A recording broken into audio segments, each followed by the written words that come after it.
एक बार की बात है, एक छोटे से गांव में मीरा नाम की एक गरीब लड़की रहती थी। मीरा के पास कुछ नहीं था, लेकिन उसके दिल में हमेशा एक सपना था, धन और समृद्धि। वह दिन रात मेहनत करती, लेकिन फिर भी उसकी किस्मत उसके साथ नहीं थी। एक दिन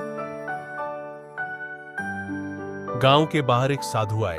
उनकी आंखों में गहराई थी और उनके चेहरे पर एक रहस्यमय मुस्कान थी। मीरा ने साधु से कहा, महाराज, मैं बहुत गरीब हूं।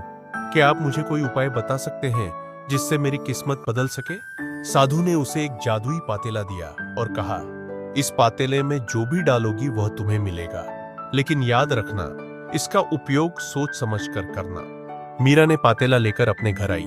पहले तो उसने उसमें चावल डाला और अचंभे की बात, पातेला तुरंत भर गया। खुशी से झूमते हुए उसने सब्जियां, फल और मिठाइयां डालना शुरू किया।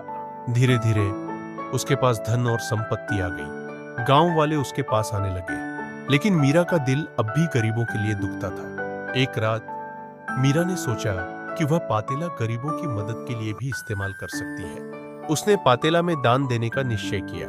उसने उसमें अनाज और पैसे डाले और देखा कि पातेला भर गया। लेकिन जैसे ही उसने गरीबों में बांटना शुरू किया, पातेला अचानक खाली हो गया।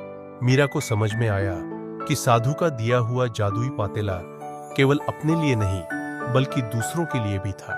उसने साधु के पास जाकर कहा, महाराज, मैंने पातेला का दुरुपयोग किया।